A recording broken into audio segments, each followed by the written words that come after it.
Hello friends. आज से मैं एक मिनी टेस्ट सीरीज शुरू कर रहा हूँ जिसको कि यूपी पीसीएस प्री 2025 और बीपीएससी प्री 2025 जो कि अगले कुछ महीनों में प्रस्तावित हैं, उनको मद्देनज़र रखते हुए बनाई गई है। और इसमें क्वेश्चंस हैं, आंसर हैं और उनका एक डिटेल एक्सप्लेनेशन है, जिससे आप ज़्यादा से ज़्यादा किसी भी विषय पे जानकारी जुटा सकें। तो चलिए हम लोग शुरू करते हैं और आप फीडबैक में ज़रूर बताइएगा कि ये कैसी लगी थी आपको। शुरू करते हैं और पहला प्रश्न रहेगा कि निम्नलिखित कथनों पर हमें विचार करना है। तो कथन है, भारत के संविधान के 44वें संशोधन द्वारा एक अनुच्छेद लाया गया जिसने प्रधानमंत्री के निर्वाचन को न्यायिक पुनर्विलोकन से परे कर दिया। दूसरा कथन कह रहा है, भारत के संविधान के 99वें संशोधन को सर्वोच्च न्यायालय ने रद्द कर दिया था क्योंकि यह न्यायपालिका की स्वतंत्रता का उल्लंघन करता था। तो हमें बताना है इनमें से कौन कौन से कथन सही हैं। तो देखिए, दूसरा कथन तो बिल्कुल सही है क्योंकि 99वें संशोधन द्वारा नेशनल जुडिशनल अपॉइंटमेंट कमेटी इसको बनाने का प्रावधान किया गया था। और जिसमें क्या कहते हैं, न्यायपालिका की भूमिका को काफ़ी कम कर दिया गया था जजेस के नियुक्ति में। तो इसलिए न्यायालय ने इसको रद्द कर दिया था। और पहले कथन की बात करें तो ये कथन गलत है क्योंकि 44वें संशोधन द्वारा नहीं बल्कि 39वें संशोधन द्वारा, जो कि 1975 में आया था इंदिरा गांधी के कार्यकाल में, उसमें ये प्रावधान किया गया था कि प्रधानमंत्री, राष्ट्रपति, उपराष्ट्रपति, इनके निर्वाचन को न्यायिक पुनर्विलोकन नहीं किया जा सकता है। हालांकि इसको सुप्रीम कोर्ट ने बाद में रद्द कर दिया था। तो इस प्रकार से यहाँ पे उत्तर हो जाएगा केवल दो, जो कि बी है। आप यहाँ पे व्याख्या पढ़ सकते हैं। चलिए अगला प्रश्न मैं पढ़ूंगा। संवैधानिक संशोधन विधेयक के संबंध में संवैधानिक संशोधन विधेयक के संबंध में निम्नलिखित में से कौन सा कथन सही नहीं है। ए, विधेयक को संसद के किसी भी सदन में पेश किया जा सकता है। बी, विधेयक को केवल एक मंत्री द्वारा ही पेश किया जा सकता है। सी, विधेयक को दोनों सदनों द्वारा अलग अलग विशेष बहुमत से पारित किया जाना चाहिए। और डी है, विधेयक पर दोनों सदनों के बीच असहमति होने पर संयुक्त बैठक का कोई प्रावधान नहीं है। तो संविधान संशोधन के ऊपर है और हमें गलत कथन को चुनना है। और देखिए, संविधान संशोधन जो होता है वो, उसके लिए अगर आर्टिकल आप देखेंगे तो 368 है। और संविधान संशोधन से संबंधित जो बिल होता है उसको किसी भी सदन में पेश किया जा सकता है, ये कथन सही है। और दोनों सदनों से उसको अलग अलग विशेष बहुमत से पारित किया जाता है, ये भी सही है। अ, अगर दोनों सदनों के बीच में कोई भी गतिरोध हो या असहमति हो तो कोई भी संयुक्त बैठक का प्रावधान नहीं होता, ये भी कथन सही है। गलत इसमें क्या है? गलत इसमें कथन बी है, जो कि इसमें ये दिया है कि इसको एक मंत्री द्वारा पेश किया जा सकता है, जबकि ऐसा नहीं है, इसे मंत्री के अलावा अन्य सदस्यों द्वारा भी पेश किया जा सकता है। इस प्रकार हमारा आंसर हो जाएगा बी। व्याख्या आप देख सकते हैं। अगला प्रश्न देखते हैं। एक आदर्श गैस के लिए यदि तापमान स्थिर रखा जाए तो उसका दबाव और आयतन किस प्रकार से संबंधित होते हैं। दबाव मतलब प्रेशर और आयतन मतलब वी। तो इसमें किस तरह का संबंध होता है? सीधे अनुपाती होते हैं, व्युत्क्रमानुपाती होते हैं, कोई भी संबंध नहीं होता, या फिर धनात्मक अनुपाती होते हैं। तो देखिए, क्या कहते हैं, गैस को लेके दो नियम हैं। एक चार्ल्स का नियम है, एक बॉयल का नियम है। तो चार्ल्स का नियम क्या कहता है? एक सेकंड रुकिएगा जरा। हाँ, तो चार्ल्स का नियम क्या कहता है? चार्ल्स के नियम में ये कहा जाता है कि स्थिर दाब पर दाब स्थिर कर दिया जाए तो किसी भी गैस का जो वॉल्यूम होता है, मतलब कि आयतन होता है, वो उसके ताप के अनुक्रमानुपाती होता है। ये होता है चार्ल्स का नियम। और दूसरा है बॉयल का नियम। तो बॉयल का नियम क्या कहता है कि स्थिर तापमान पे अगर तापमान स्थिर कर दिया जाए तो किसी भी गैस का जो आयतन होता है वो उसके दाब के व्युत्क्रमानुपाती या इन्वर्सली प्रोपोर्शनल होता है। तो यहाँ पे तापमान स्थिर रखा गया था, मतलब बॉयल के हिसाब से पूछा गया है।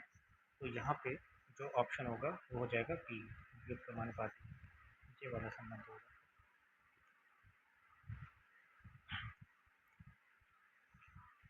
अगला प्रश्न देखते हैं, किस ऑक्साइड को एम्फोटेरिक ऑक्साइड के रूप में जाना जाता है? CO2, Na2O, Al2O3 या SO2? तो देखिए, एम्फोटेरिक ऑक्साइड उन ऑक्साइड्स को कहा जाता है जो अम्ल और क्षार दोनों के गुणों को प्रदर्शित करते हैं और उनसे क्रिया करके वो जल और लवण बनाते हैं। तो इसमें जो एल्युमिनियम ऑक्साइड है, मतलब कि Al2O3, ये एक एम्फोटेरिक ऑक्साइड है। ठीक है, तो आंसर हो जाएगा सी। इसके अलावा लेड ऑक्साइड हो गया और जिंक ऑक्साइड, वो भी एक एम्फोटेरिक ऑक्साइड होते हैं।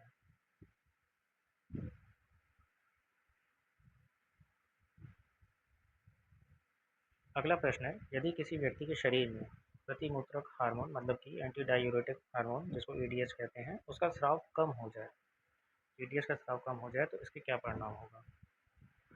वृक्क में जल का पुनः अवशोषण बढ़ जाएगा, मूत्र का आयतन कम हो जाएगा, मूत्र अधिक सांद्र होगा, या फिर मूत्र का आयतन बढ़ जाएगा और वह तनु होगा। बताइए।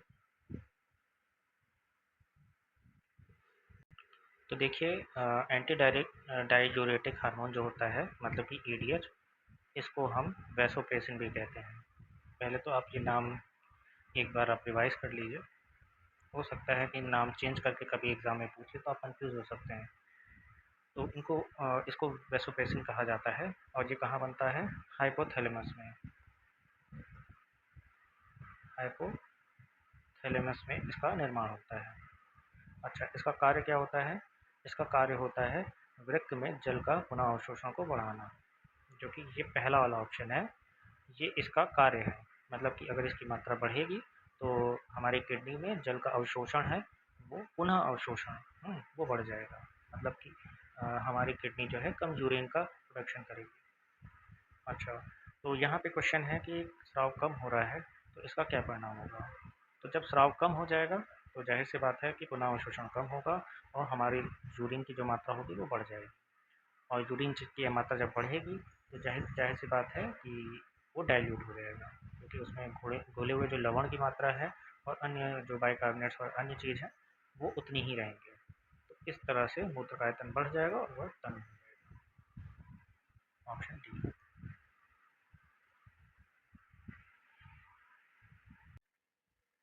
अगला प्रश्न है, निम्नलिखित में से कौन सा कथन लघु वित्त बैंक, मतलब कि स्मॉल फाइनेंस बैंक के संबंध में सही नहीं है? पहला कथन है, इनका उद्देश्य बैंकिंग सुविधा से वंचित वर्गों को ऋण प्रदान करना है। ये 1 लाख तक की जमा राशि स्वीकार कर सकते हैं। ये अनिवासी भारतीय जमा स्वीकार कर सकते हैं और इन्हें अन्य बैंकों को उधार देने की अनुमति नहीं है। तो देखिए, ए बी सी ये तीनों करेक्ट है, गलत वाला डी है। क्यों? क्योंकि ये अपने कुल उधार का एक छोटा सा हिस्सा अन्य बैंकों को भी उधार के तौर पे दे सकते हैं, इसलिए ऑप्शन डी इसका करेक्ट आंसर हो जाएगा।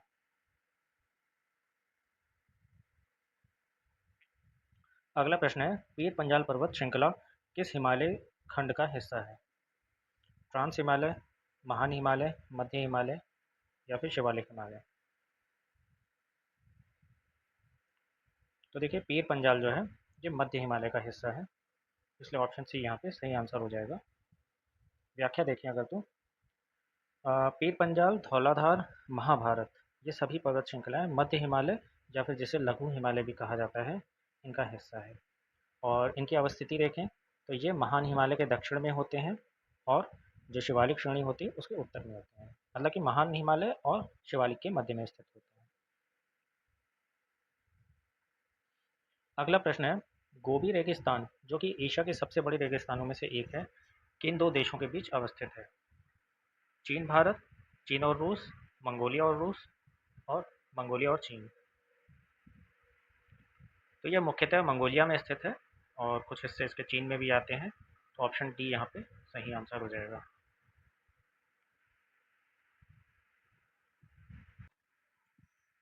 अगला प्रश्न है, आईएसएफआर 2023 रिपोर्ट के अनुसार देश के कुल भौगोलिक क्षेत्रफल का कितना प्रतिशत वन और वृक्षावरण है?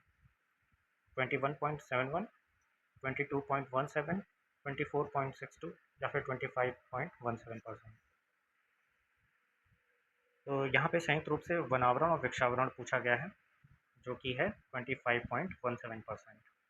और अगर हम अंतिम रिपोर्ट की बात करें, जो इससे पहले वाली आई थी 2021 में, उसमें जो वनावरण और वृक्षावरण था वो 24.62% था। तो इसको भी आप ध्यान रखिए। तो आंसर यहाँ पे हो जाएगा डी। और अगर हम ब्रेकडाउन देखें तो जो वनावरण है भारत का वो 21.76% है, वनावरण तो 21.76% और वृक्षावरण 3.41% है, जो कि संयुक्त रूप से 25.17% हो जाता है कुल भौगोलिक क्षेत्रफल का। और अंतिम रिपोर्ट से अगर इसकी तुलना करें तो 1445 किलोमीटर स्क्वायर की इसमें वृद्धि हुई है। अगला प्रश्न भी ISFR पे है। भारत वन स्थिति रिपोर्ट 2023 के संबंध में गलत कथन चुनना है हमें। पहला कथन है कुल वन एवं वृक्ष आवरण में सबसे ज़्यादा वृद्धि छत्तीसगढ़ में हुई है, जो कि 684 वर्ग किलोमीटर की है। तो इन फैक्ट्स की भी सत्यता हमको देखते चलना है, जो कि आंकड़ों में दिया हुआ है। मध्य प्रदेश में वन आवरण में सबसे ज़्यादा कमी दर्ज की गई है, जो कि 612 यहाँ मेंशन है। और भौगोलिक क्षेत्रफल के प्रतिशत की दृष्टि से लक्षद्वीप में सबसे अधिक वन आवरण है, जो कि 81.33% है इस कथन के अनुसार, या फिर इनमें से कोई भी नहीं, मतलब कि सारे सत्य हैं। तो देखिए कथन 3 गलत है, क्योंकि लक्षद्वीप तो वैसे सबसे ज़्यादा प्रतिशत के हिसाब से वनावरण रखता है, मगर ये जो वनावरण का प्रतिशत है वो 91.33% है, ना कि 81.33। बात का ध्यान रखिए। बाकी ये दोनों कथन बिल्कुल सही हैं, एक और दो। तो आंसर हो जाएगा आपका सी या ऑप्शन 3। कुछ अन्य तथ्य भी अगर देख लें ISFR से रिलेटेड, तो भारत में जो मैंग्रोव आवरण इस बार बताया गया है वो कितना है, 4991.68 किलोमीटर स्क्वायर, जिसमें 2021 की तुलना में कितना 7.43 वर्ग किलोमीटर की कमी आई है। पश्चिम बंगाल में देश का सबसे बड़ा मैंग्रोव आवरण है हमेशा की तरह। कार्बन स्टॉक की बात किया जाए तो देश में वनों में कुल कार्बन स्टॉक कितना है, 7285.5 मिलियन टन, जिसमें पिछली रिपोर्ट की तुलना में 81.5 मिलियन टन की वृद्धि हुई है। ठीक है, नेक्स्ट प्रश्न देखते हैं। एंशंट इंडिया से है। हड़प्पा सभ्यता के किस स्थल से अग्निवेदियों के प्रमाण मिले हैं? मोहनजोदाड़ो, हड़प्पा, लोथल या कालीबंगा? तो देखिए अग्निवेदी के जो प्रमाण मिले हैं वो कालीबंगा से। ऑप्शन डी यहाँ पे सही आंसर है। कालीबंगा की खोज 1952 में अमलानंद घोष ने किया था, ये भी आप ध्यान रखिए। और इसकी अवस्थिति देखा जाए तो ये राजस्थान में है। कुछ अन्य चीज़ें भी हैं जो वहाँ से प्राप्त हुई हैं, जो हमें ध्यान रखना चाहिए। जुते हुए खेत के साक्ष्य मिले हैं, अग्निवेदी की बात हो ही गई, ऊँट की हड्डियों के प्रमाण मिले हैं, कच्ची ईंटों के मकान मिले हैं, दोहरी फसल के साक्ष्य मिले हैं और शल्य चिकित्सा के भी प्रमाण मिले हैं। चलिए अगला प्रश्न देखते हैं। किस शासक ने अपनी राजधानी दिल्ली से दौलताबाद, जो कि देवगिरी है, वहाँ स्थानांतरित किया था? अलाउद्दीन खिलजी, मोहम्मद बिन तुगलक, फिरोज शाह तुगलक या इल्तुतमिश? तो देखिए ये काफ़ी प्रसिद्ध फैक्ट है कि मोहम्मद बिन तुगलक ने अपनी राजधानी जो है स्थानांतरित करके देवगिरी मतलब कि दौलताबाद ले गया था, जो कि आज के महाराष्ट्र में पड़ता है। और फिर कुछ समय बाद उसका मन वहाँ भी नहीं लगा, तो वापस से उसने दिल्ली को वापस से अपनी राजधानी ट्रांसफ़र कर ली थी। आंसर हो जाएगा बी। अच्छा, मोहम्मद बिन तुगलक के कुछ अन्य प्रमुख कार्य अगर देखा जाए तो राजधानी का स्थानांतरण तो इसने 1327 में किया था। इसके अलावा सांकेतिक मुद्रा का चलन किया था, जो कि तांबे और पीतल के थे। दोआब में कर वृद्धि किया था और एक कृषि विभाग की स्थापना की थी, वेरी इंपॉर्टेंट, जिसका नाम था दीवानी अमीरपुर। मॉडर्न इंडिया से अगला क्वेश्चन है। भारतीय राष्ट्रीय कांग्रेस के किस अधिवेशन में पूर्ण स्वराज का प्रस्ताव पारित किया गया था?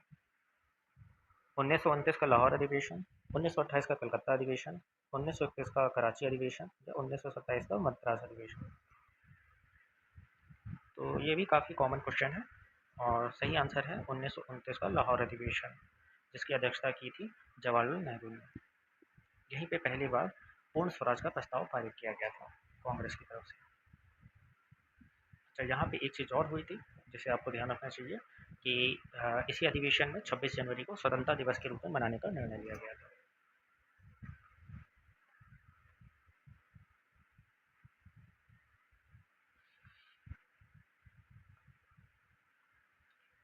तो चलिए, हमारी टेस्ट सीरीज़ यहीं पे समाप्त होती है, और फिर इसका नेक्स्ट पार्ट मैं कल फिर से अपलोड कर दूँगा, और प्लीज़ कमेंट में बताइएगा कि इसमें क्या सुधार किए जा सकते हैं, या फिर ये टेस्ट सीरीज़ आपको कैसी लग रही है।